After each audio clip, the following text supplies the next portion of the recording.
right, we're gonna finish Beowulf now, and Beowulf will be finished. Unfortunately, there is certain sadness in seeing him die. How old was he when he died? About last time when we left him in what is probably Leire in Denmark, in Hrothgar's Herod Hall. He was a young man, right? He was a young man when he killed the monster, the Grendel, and Grendel's mother, right? Then they returned, and now how long has he been ruling his people? He didn't become king immediately, but how long was he their king after he returned? After the previous king died and his son also died, so then Beowulf was asked to become the king. How many decades? Wild guess. 436. So it was 5 decades, so 50 years he was their king, and that is a long time. So if Beowulf was a young man when we left him there after he had killed Grendel's mother, then he came back, so he's about at least 70, right? Somewhere between 70 and 80, so he is an old man. He's often referred to in the poem as the old king, the gray-haired one, and so on. So he was quite an elderly person, because what is he able to do here in these final pages that we're reading? Kill the dragon? Yes, he kills the third bad enemy, and that is the dragon. I have this map here because I just kind of wanted to show you the general geographic area. So England is here. It's not on the map, but here we have Scandinavia or Fennoscandia. So Norway here. Hello. And this is today's Sweden.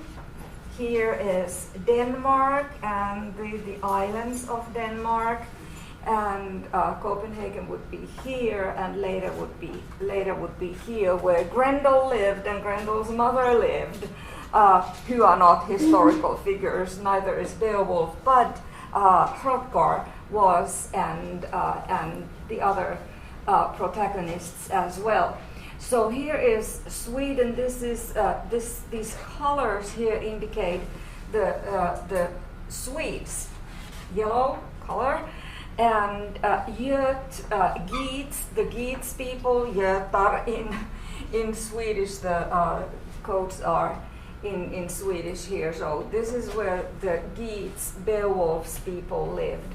Further down from the Swedes who were up there. And then here is Gotland, land of the, whatever that is in English, but this is the land of the Götar, where Beowulf is said to have coming from. And you can see how it's surrounded by sea on, basically 3 parts, easy access to the sea here and here as well, and that's why they traveled by their boats.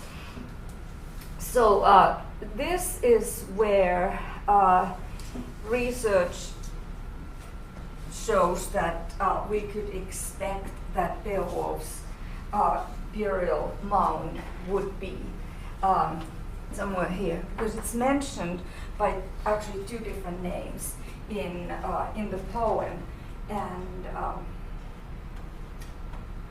and so it would be here.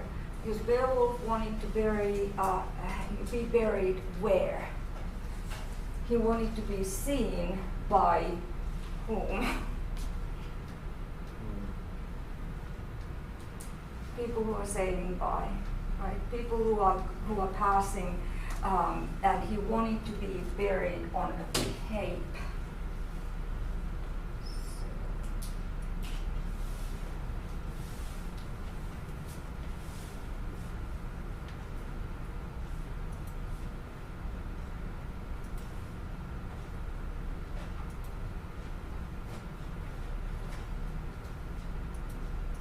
Oh, people who are going by in these kinds of clothes.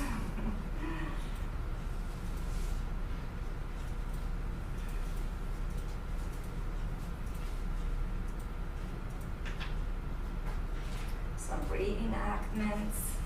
We'll get to the beginning. Some English burial mounds.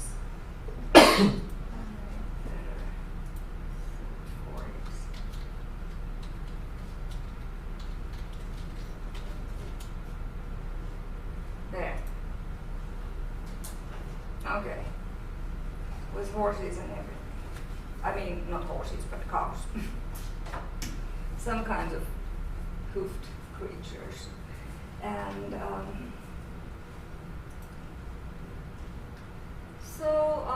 that would be something that they are hypothesizing that this is where Beowulf's burial mound could have been, even though he was not a historical person, but these kinds of burials of kings might have left a mound like this, and there have been excavations in different places in Scandinavia.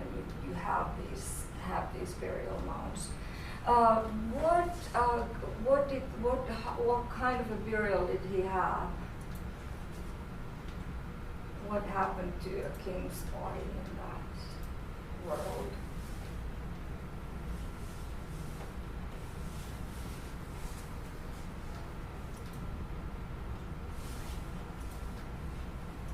He was burned first, right?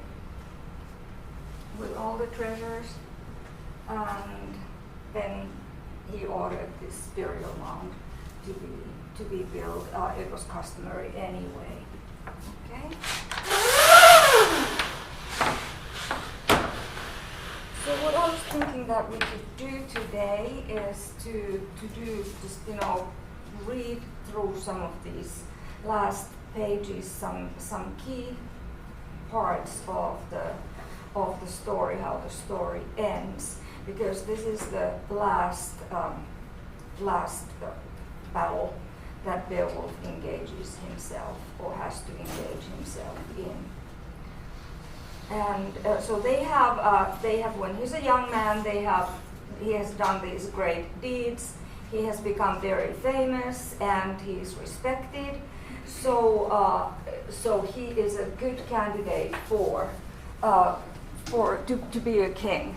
And this is the world where there were these internal fights, and one of the reasons why I showed you that map is that the Swedes were a threat, and there were other threats for the Geats as well. So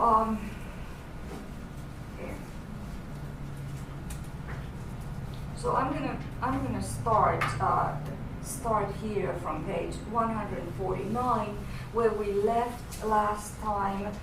Beowulf and his men had returned from what is today's Denmark, from Hrothgar's Herod hall, and they are now back home.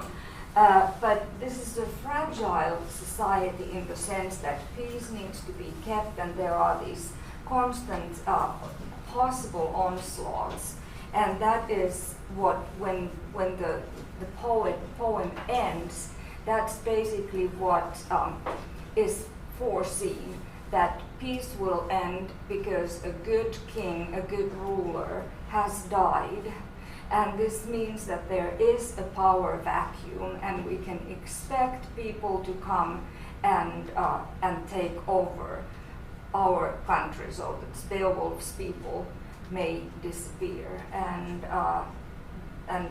that's what basically historically happened. Swedes attacking from the north, and then Frisians from what is today the coast of the Netherlands, so continental view. So there were all these potential threats and real threats eventually. So page 149, a lot was starting from line 2200, a lot was to happen in later days. In the fury of battle, Hielak fell, and the shelter of Hered's shield proved useless against the fierce aggression of the Scilfings. Ruthless swordsmen, seasoned campaigners, they came against him and his conquering nation, and with cruel force cut him down, so that afterwards the White Kingdom reverted to Beowulf. He ruled it well for 50 winters, grew old and wise as warden of the land, until one began to dominate the dark. One, a dragon on the prowl, from the steep vaults of a stone-roofed barrow where he guarded a hoard. So, we are introduced to the dragon here. In that very silly, cartoonish video that I showed last time, I hope you saw it on a video. There was this woman who was, talking very fast and explaining what's going on, explaining basically the entire poem in about 8 minutes. So we have taken much longer to go through it. So what she mentioned, there was this flashing dragon from a film, and did that ring a bell with you? That was depicting the dragon that Beowulf is fighting, but it was obviously from a different film based on J.R.R. Tolkien's books.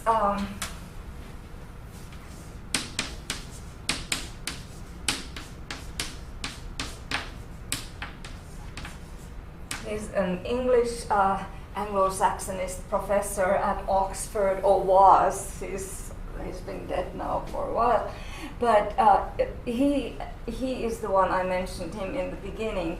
He made Beowulf liked and kind of famous in academic circles, because until his times, Beowulf had been discovered. It was discovered by an Icelandic scholar, and the story. And it had been kind of looked at from an extremely boring angle, boring for most people, not for those who are into this kind of stuff, but from the philological angle, like this is the great example of Old English. People who were interested in Old English, its lexicon, its grammar, and the storytelling, and so on. So they were interested in the nitty-gritty of the poem. But then comes Tolkien, and Tolkien says that this is a great poem. It should be taught, it should be known to everybody, because the story is universal. It's the story between good and evil. It's a story of heroes. It's the story of honor, the honor code. What do we need to do to be substantial people? And sometimes it requires courage to go and risk your own life in order to save the nation. Of course, Tolkien was also Christian, not just in the nominal sense of the word, but he had embraced that worldview that there also was Jesus who died for humankind's sins and sacrificed himself. And we have mentioned a number of times, and that's kind of up to you how you want to interpret. Of course, it's the reader response, whatever you want to see there in the story. But a lot of people have seen that there are these Christian motifs that Beowulf eventually ends up going alone. He doesn't take anybody with him. He goes alone to kill the dragon. And he sacrifices his own life to do it. And he also, that particular deed also shows that there were two different kinds of followers of Beowulf.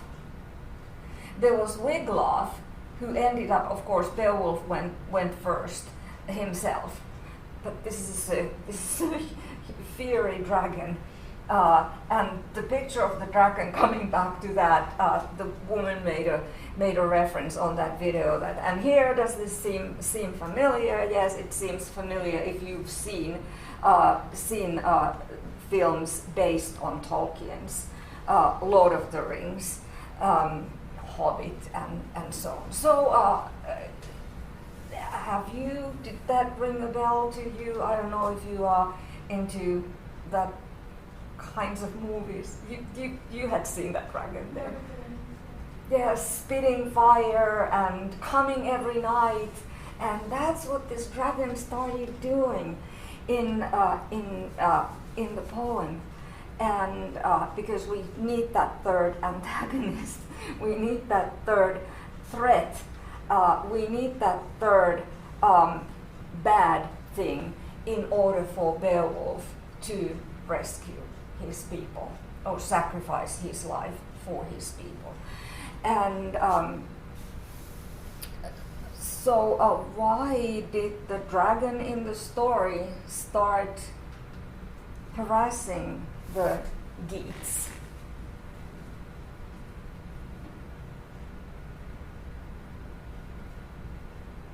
There was an incident. What had the dragon been doing? What do dragons do? They sleep and guard their hoard of treasure, right? So that's the job of a mythical beast like a dragon. I love the fact that it's referred to by multiple names. So all these different epithets that are referring to the dragon, but sometimes the dragon is referred to as the serpent. And serpent, of course, is what we read about also in the Bible. That's Satan. So it could be a metaphor to that. And what I love about this here is the original text. If you glance at the original text, which is that foreign language, which is Anglo-Saxon or Old English, the serpent is Wyrm in Old English, in Anglo-Saxon. And of course, the meaning has changed, but we have gotten one particular word out of this Old English word, Wyrm. What is the word we use every time we see something yay long slithering on the ground? It's the worm, right? So we got the word worm out of the Old English word worm. Now a worm is relatively tame. We use them as bait to catch fish. Well, I don't, because I wouldn't like to first kill the worm and then the fish, but anyway.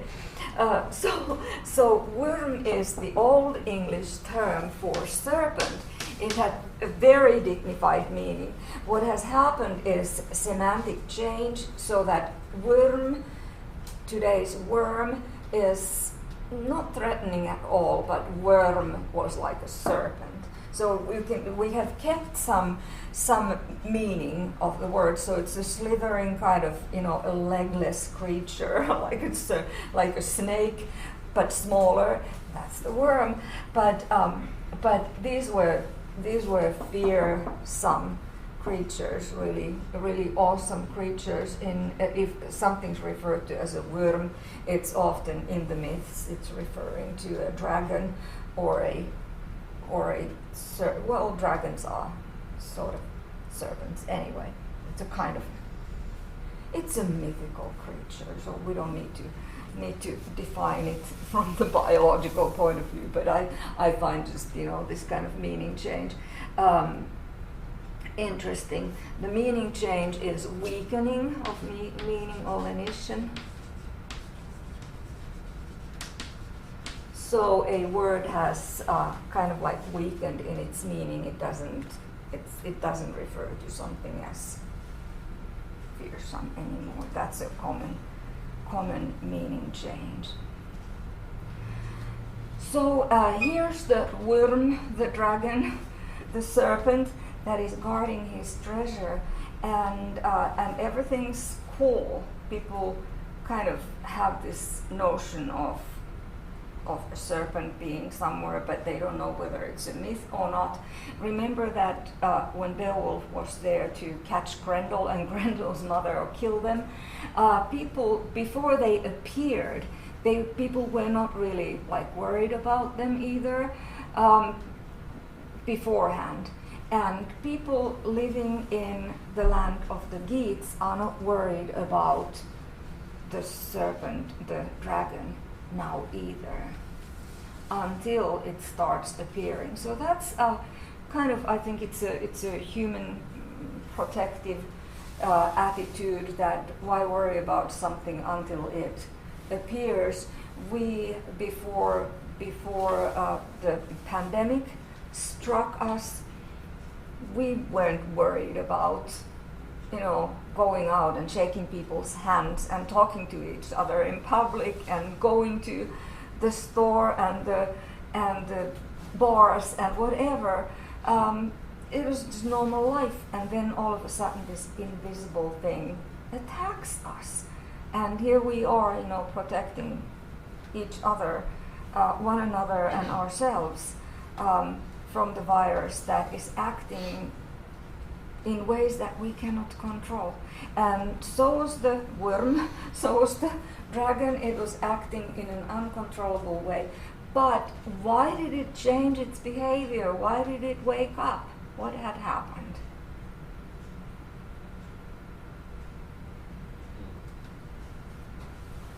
Somebody had gone there to the dragon's lair and taken a goblet, right? Taken a goblet, and the dragon noticed the goblet is missing, wakes up, and becomes furious because this is my treasure. So this is on page 151. A gem-studded goblet. It's on line 2 to 16, I guess. He had handled and removed a gem-studded goblet. It gained him nothing, though with the thieves' wiles he had outwitted the sleeping dragon that drove him into rage, the dragon into rage. And the people of that country, as the people of that country would soon discover. So the intruder, line 2221, the intruder who broached the dragon's treasure and moved him to wrath had never meant to. This is a hapless person, a hobo wandering around, and kind of like found his way there, and there's a nice goblet, and had no idea of what he causes. The whole this horrible thing that happened to the entire country. It was desperation on the part of a slave fleeing the heavy hand of some master, guilt-ridden and on the run, going to ground. So he was fleeing, but he ended up in this place kind of, without any aim. But he soon began to shake with terror, in shock, the wretch panicked and ran away with the precious metalwork. Does this ring a bell to Lord of the Rings? Precious, my precious, my precious. I can't do the Gollum's sound, so this is like Gollum in Lord of the Rings, my precious. So this was just a person who ended up there and picked it up and didn't think it was a big deal. In the same way, Gollum, what does Gollum find in the Lord of the Rings? Lord of the Rings, hint, hint. Yes, finds a ring, and that ring is a magic ring. It's for the possessor. It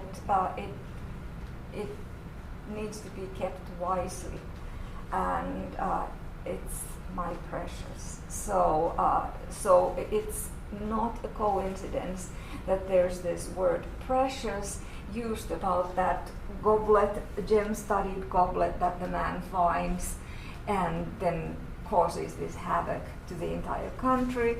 And then Tolkien uses the same line, the same description when Gollum is describing the ring, my precious. All right, now the dragon is just furious. Somebody has intruded his place, woken him up, and taken one of his belongings. And how the dragon ends will come to that, but he starts to attack the places, and he comes and he shoots these fiery flames and burns places, and everybody is terrified. Also, Beowulf's place was affected by the dragon's fury, which is on page 157 at the bottom of the page, the last two paragraphs. Then Beowulf was given bad news, a hard truth. His own home, the best of buildings, had been burned to a cinder, the throne room of the Geats. It threw the hero into deep anguish and darkened his mood. The wise man thought he must have thwarted ancient ordinance of the eternal Lord, broken his commandment. Now we have these religious reminders in a way. The poet always tries to kind of insert them here. And of course we are talking about pagan times still. Beowulf's mind was in turmoil. Unaccustomed anxiety and gloom confused his brain. The fire dragon had razed the coastal region and reduced forts and earthworks to dust and ashes. So the war king planned and plotted his revenge. So here is again the honor code. If something bad happens to you, if somebody does a bad deed against you, part of the honor code is that it has to be avenged. So the warrior's protector, a prince of the Hall troop, ordered a marvelous all-iron shield from his smithy works. He well knew that linden boards would let him down and timber burn. And that's what the shields were done. Like, it's expensive to do an iron shield, of course. It requires much more work. You have to get the metal, you have to have the skill to do it, so that's the smithy works were needed. But wooden shields were typically used by warriors. And I don't know if you ever watched anything like the Vikings or the Last King or something like that on Netflix or some of the other, but you can see the shields that the regular warriors use. They are wooden. They may sometimes be painted very colorful and kind of scary looking, but they are they are wooden typically, because that was easily accessible. You had wood everywhere. So why is a wooden shield? Why does he need an iron shield? Obviously. Because this is a fiery dragon. The wooden shield would burn. So he well knew that linden boards would let him down and timber burn. After many trials, he was destined to face the end of his days in this mortal world, as was the dragon, for all his long leasehold on the treasure. A spoiler, which we saw last time already, that this is when Beowulf is actually going to die, but so is the dragon. So would you mind picking up the reading from here? Beowulf's pride and prowess sustain him. So this would be starting from, yet the Prince of the Rings was too proud. What line is it? Yes, please. Thank you. It's page 159 and 2346 probably. Yet the prince. Oh, yes. Did you volunteer? Did you volunteer? I mean, I can do it. Oh, I have 3 volunteers. I mean, this is like wonderful. So don't worry, you'll all get to read. So why don't you start? Okay. You said 2, 2, 3, 4. 2, 3, 4, 6. Yet the prince. Well, there's on the margin. There's Beowulf's pride and prowess sustain him. Yet the Prince of the Rings was too proud to line up with a large army against the sky plague. He had scant regard for the dragon as a threat, no dread at all of its courage or strength, for he had kept going often in the past through perils and ordeals of every sort. After he had purged Glaucus, all triumphed in hero, and beaten Grendel. He out-leveled the monster and his evil kin. One of his cruelest hand-to-hand encounters had happened when Hygelac, king of the Geats, was killed in Grendel. The people's friend and lord, Grendels' son, slaked the sword's blade, thirst for blood, but Beowulf prodigious gifts as a swimmer guaranteed his safety. He arrived at the shore shouldering 30 battle tresses, the booty he had won. What is that? Is that right? Booty? Yes. Pirates' booty and treasure. Okay, treasure.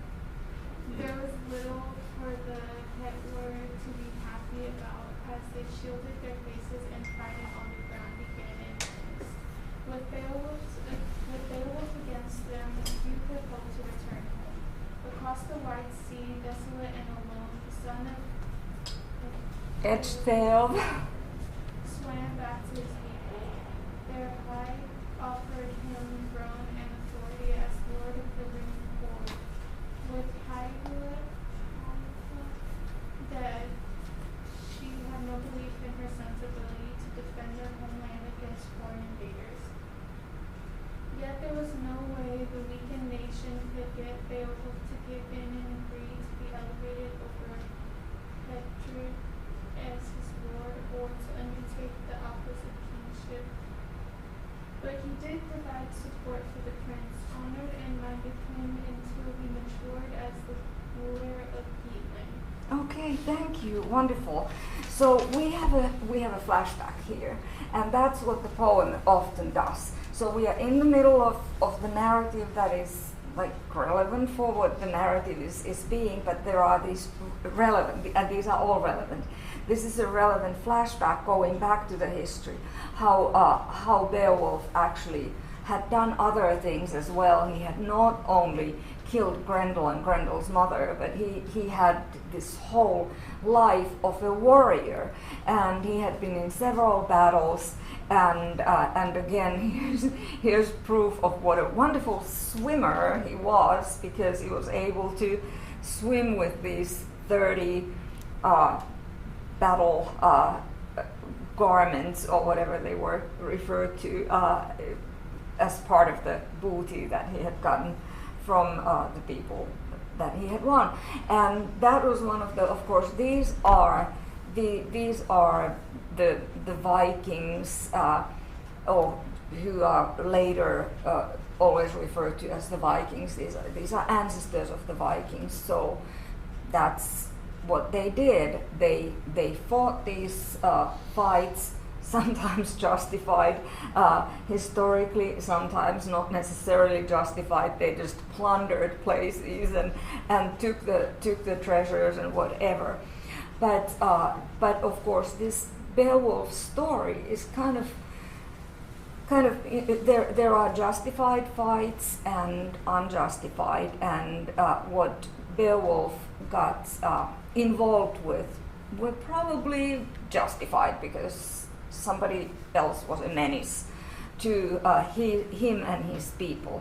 So Higelac is the man who is who was Beowulf's king, Beowulf's boss, so to say, when he was in Denmark killing Grendel, and there are several mentions to him. And if you turn to the very back of your book, you've got a nice, actually 3 nice family trees there at the very end of the book, after the poem ends. So you've got the family trees of 3 tribes: Danish, Swedish, and Geatish dynasties. So the names are here, the ones that are used in this particular translation. So these are familiar names that you've been reading about, and this kind of allows you to put everything into its place. But the main thing is to know that there are these 3 different tribes. The Danes, or the Shieldings, they are the descendants of Shield Skjevsen, who opens the Beowulf poem, a description of him. That was God Kuning. He was the good king, whose son was Beowulf, who was not Beowulf yet, but same name. And his son was half Dane, half Danish, and half something else. So anyway, Halfdane had the 3 children, Heorogar, Hrothgar, whom we know now because Hrothgar was the builder of Heorot Hall, and he was married to Beowulf, the gracious queen, and they had children, Hretrich and Hrothmund, and a daughter, Freyavarl. And they are mentioned, they're like side characters in the poem. Halga was a 3rd son, and then the daughter, who doesn't have a name, but who was married to Onela of the Swedes, whom you find there at the 3rd family tree under the Swedes. And you have the dynasty of Ongentheof, who had 2 sons, Ohtere and Onela. Ohtere had 2 sons, Eanmund and Eadgils. Very often the children have names that start with the same alliterating names. And then Onela, who married then Halfdane's daughter. And then the middle family tree is the Geats. You have Thretol, who's sometimes referred to. He had 3 sons and a daughter, again daughter not named. Herebeald, Halfkun, and Higelac were the sons, and Higelac is the one who is the king before Beowulf even though his son became a king for a little while. But then you have these killings happening here between. So the first there's the marriage of Onela marrying Halfdane's daughter. So you have these connections between the different tribes through marriage, and then connections also through feuds and wars, that somebody had killed someone, and then that needs to be avenged, right? So there is also an accidental killing, fratricide, a brother killing another brother accidentally. That's Thretel's two oldest sons. Herebeald was killed by Hathkyn, and then Hathkyn, that was accidental. They were playing with bows and arrows, and you sometimes find these tragic stories that happen today when little kids or youths are playing with guns and accidentally shoot their sibling or something. So that has happened all in world literature as well, like Beowulf.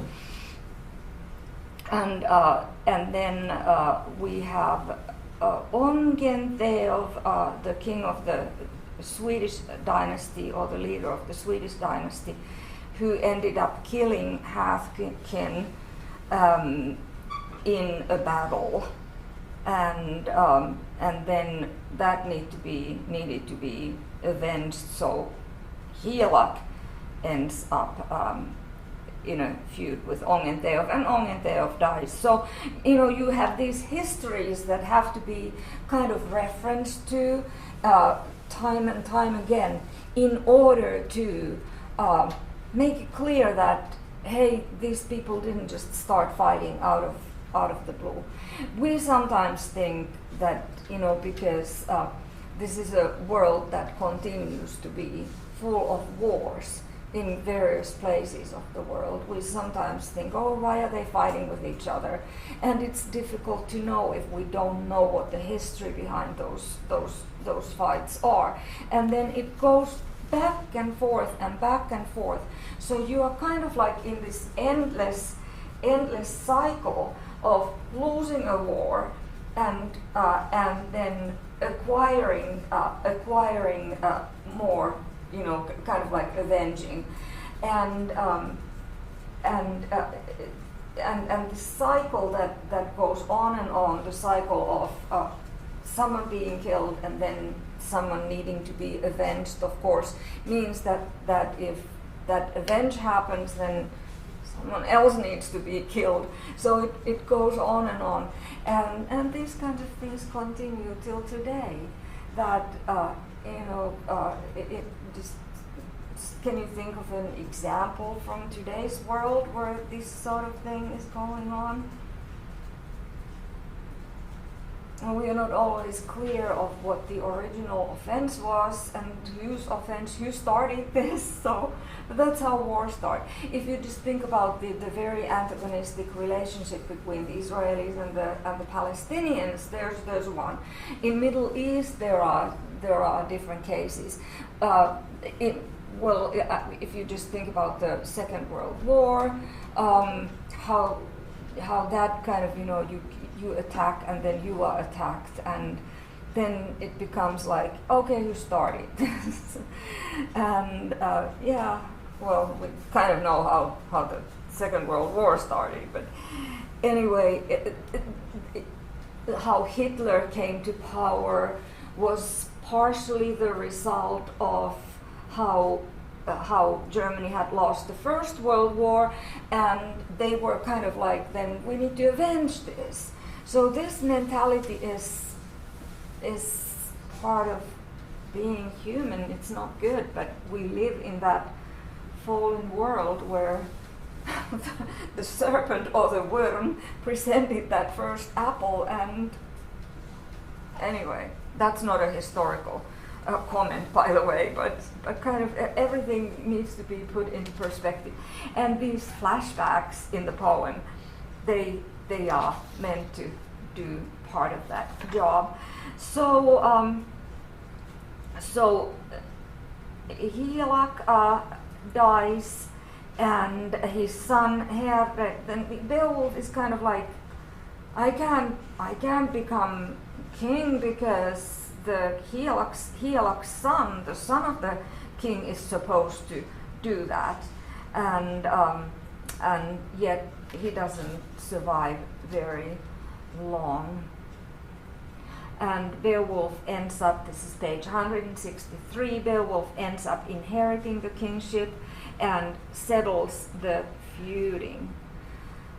And on the very top of the, starting from the previous page, let's read this little piece here.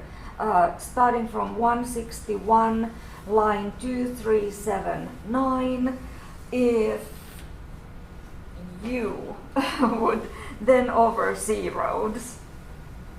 2379, you said? That's 2379, yes. Okay. But he did support for the prince, honored and minded him until he matured as a ruler of Heatland. Then to oversee roads, exiles arrived, sons of Othir? Tere, yeah, something like that. Yeah. They had rebelled against the best of all the sea kings in Sweden, the one who's held sway in the Shilfing nation, sorry. Their renowned prince, lord of the Meanhall. That marked the end for Higelac son. His hospitality was mortally rewarded with wounds from the sword.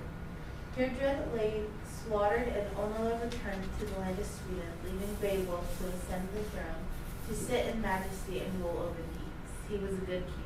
Yes, and there again we have this. He was a good king. That was God König on the Anglo-Saxon side of it. And the poet gives these evaluations, kind of like summarizing evaluations at the end of a little story within a story, like, that was a good king, as if it's not like necessarily clear for us anyway, but he wants to emphasize that this is his opinion, and this was a good king. So he inherits the kingship and settles the feuding, and then we already read about what happened to the goblet that got stolen. So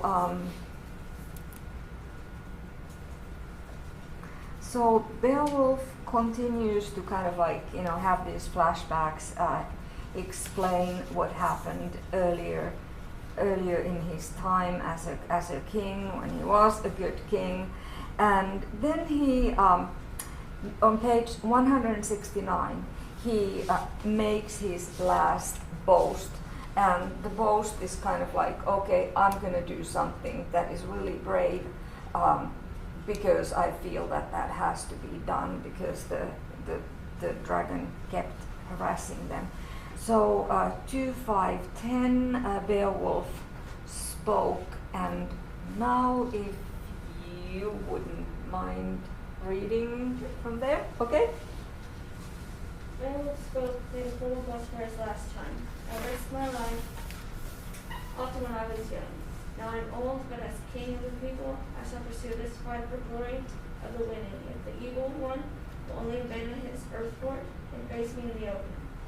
Then he addressed each dear companion one final time. Those fighters in their helmets, resolute and high-born, I would rather not use a weapon if I knew another way to grapple with the dragon and make good my boast, as I did against Grendel in the days gone by. But I shall be meeting molten venom in the fire he breathes, so I go forth in mail shirt and shield. I won't shift a foot when I meet the cave guard. What occurs on the wall between the two of us will return out as fate. Overseers of men decides. I am resolved. I scorn further words against my scar-born foe. Thanks. So he, as you remember, he wouldn't wear the fighting gear when he fought Grendel, because Grendel didn't have fighting gear either. Grendel was, of course, much bigger than Beowulf.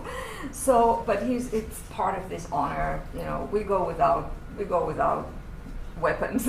We'll just fight with our bare hands. But he is realistic about the dragon. And what happens at the end, we'll notice that dragon does not only spit fire, it's venomous, it's poisonous, whatever comes from his belly, and that's what ends up then, you know, killing Beowulf at the end. So then he continues to tell his men at arms, 25:29, men at arms, remain here on the barrow, safe in your armor, to see which one of us is better in the end at bearing wounds in a dreary fray. So he knows they're going to be wounded, he and the dragon. This fight is not yours, nor is it up to any man except me. So we hear echoes, intertextual, textual connections to the Bible, where Jesus is going alone, leaving his disciples there.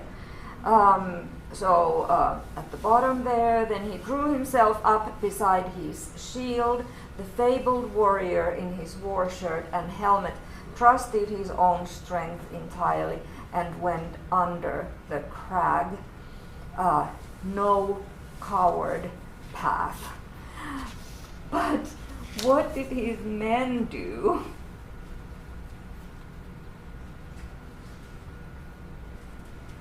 Well, he wanted to go alone. Okay, we'll come back to what his men decided not to do when he would have needed help at the end. Okay, so let's read from page 173, Hard by the Rock Face, that hail veteran. Do you have it? Yes. Hard by the rock face, that hail veteran, a good man who had gone repeatedly into combat and danger and come through. Saw a stone ark and a gushing stream that burst from the barrow, blazing and wafting a deadly heat.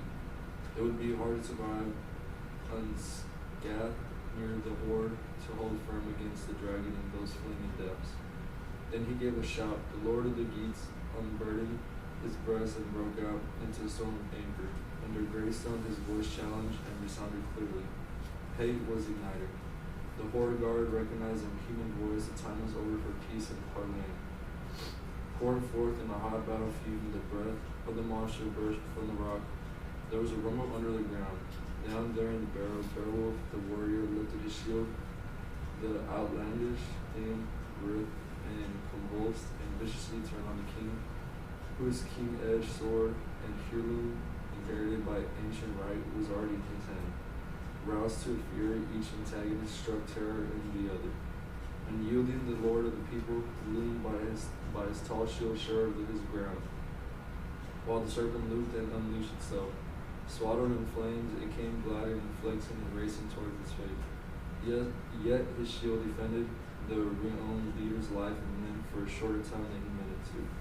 That final day was the first time that when Beowulf fought and fate denied him. Yeah. Him glory in battle. Yes, okay, great. So this is when he actually loses to the dragon, but it's kind of elongated, it's kind of dragged out quite a bit. So he fights the dragon and it seems that he's losing, but he's dying, but then he continues. Then on that same page 175, in the middle of the second paragraph there, before long, do you have it available there, before long, if you could read that paragraph and a little bit longer? Before long, the fierce contenders clashed again. The horde guard took heart and hailed and swallowed up and battered in the wind. He who had once ruled was furled in fire and had to face worst.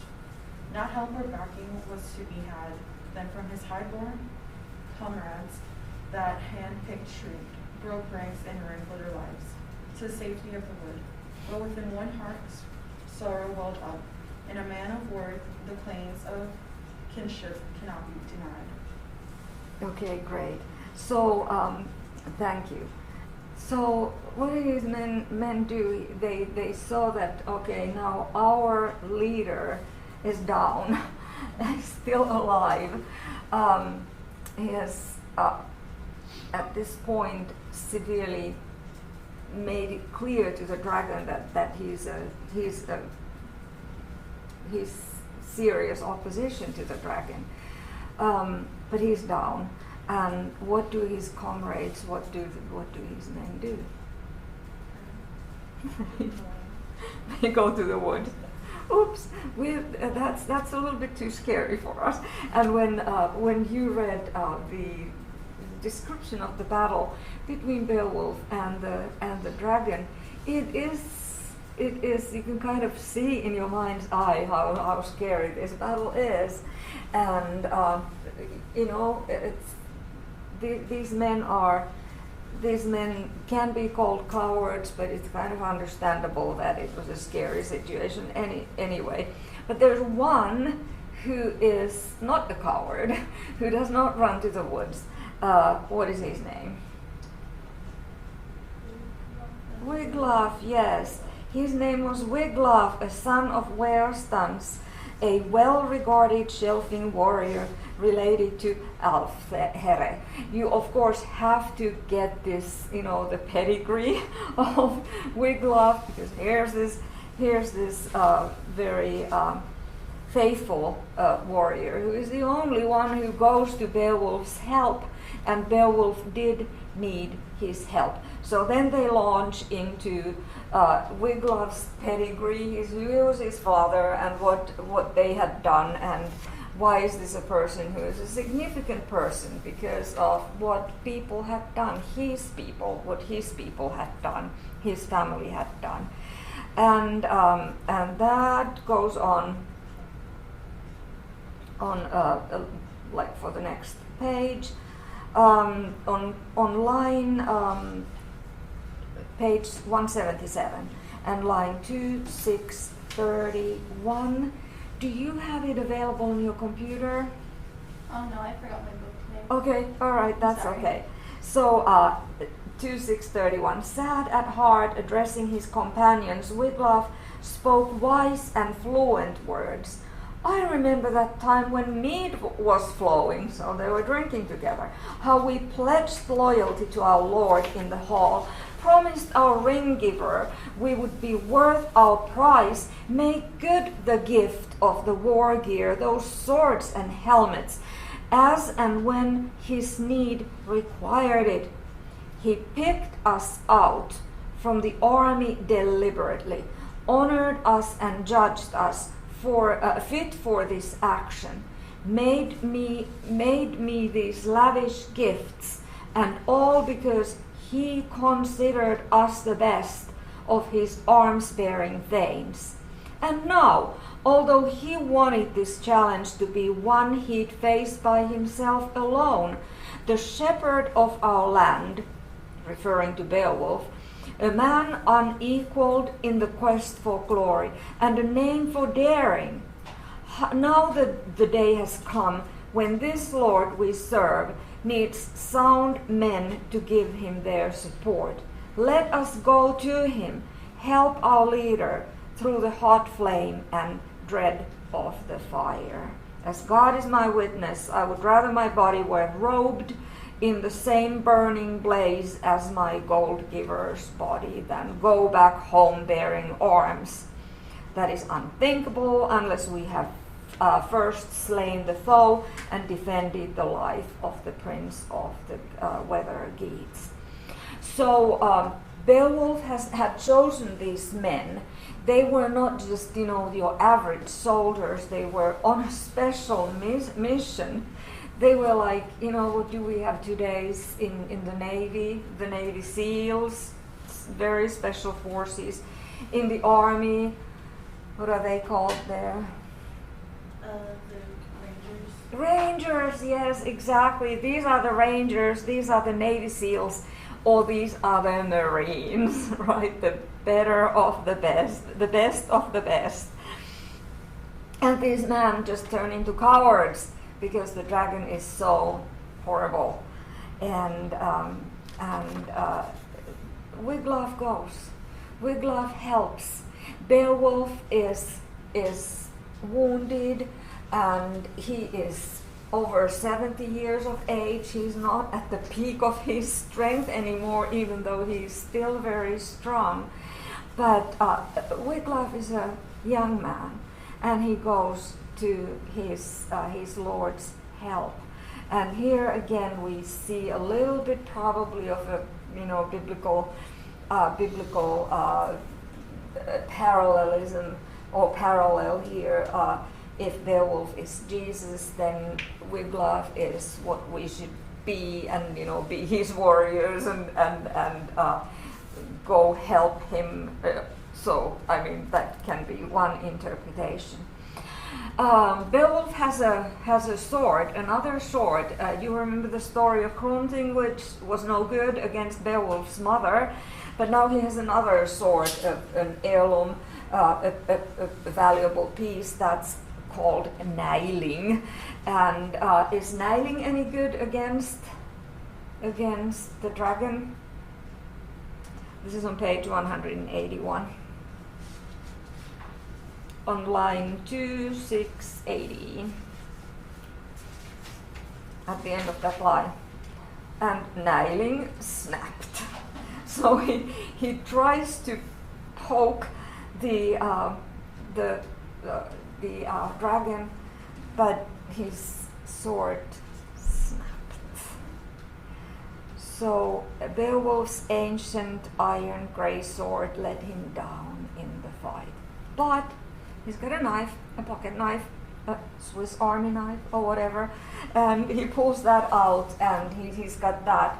But first, Wiglaf is there, and Wiglaf wounds the dragon, so by hitting the dragon in the stomach, and the dragon kind of like loses a lot of his strength, so that there's not as much fire coming from his mouth, and that helps then Beowulf to do the final killing, the mortal wounding of the dragon. So he is the one who actually, almost dead as he is himself, he manages to kill the dragon. And then he dies. But before he dies, he sends Wiglaf to see the treasure. And what is really interesting is Wiglaf goes and he picks up some treasures there and comes and shows to Beowulf, and Beowulf somehow feels that, okay, this was all worth it because these are going to make it easier for my people to survive now. And that's under the impression that he dies. Of course, his people won't survive because there are these Swedes and Frisians that are going to be attacking them. And this is the messenger's story. To messenger's message that, okay, our king is dead, and now we have a power vacuum here, and we have to embrace ourselves that the bad things will happen. But anyway, about the one final word about the treasure hoard that this dragon had been guarding for his life. When Wiglaf goes in there, he sees that a lot of that stuff has just rusted away, and it's not necessarily valuable anymore.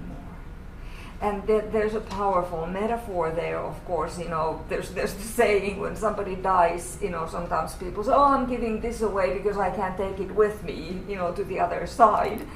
And yet there are a lot of people who are just like clinging to their treasures, whatever they are. It doesn't necessarily have to be money. or it can be glory, it can be whatever. But this treasure, this metaphorical treasure that this dragon has been hoarding, and that has just, is now bringing bad things to everybody, because even Beowulf dies because he has to kill the dragon. Who doesn't want to give even one cup away of his treasure to a hapless slave who is just wandering around and happens to be there and just picks up a goblet. Anyway, the burial is a big deal. Of course, the Wiglaf scolds the warriors who turned out to be cowards, and then Beowulf has given instructions of how he should be buried, and that was on that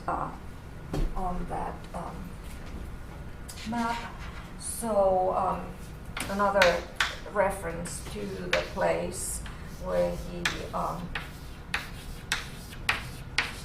is going to be buried is Hronis Ness. Ness is a cape, and Hron is a whale, and this is whale in the plural. So the whale's cape, the cape of the whales, where his burial mound can be seen to people passing by.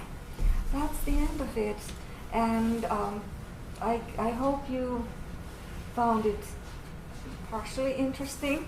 So we will continue with a very different kind of a story. That's the saga of the Volsungs. It's a family saga. A lot of different people will be introduced. We will see more women here. We will see more normal life, even though there are heroes here, and the dragon will be killed also in this story. But have a good weekend, and I'll see you next week. Do we have any assignments coming up? Do we have any assignments coming up? Do we have? I don't think we do. No. Not yet. Not yet. I'll alert you to that. At some point we'll talk about the so-called presentations. That basically what you would do in the presentation, we would be assigning, like, okay, you explain what happens in this chapter, and then the other person explains the next chapter. And it's very low key. Okay. Okay? All right. Bye-bye.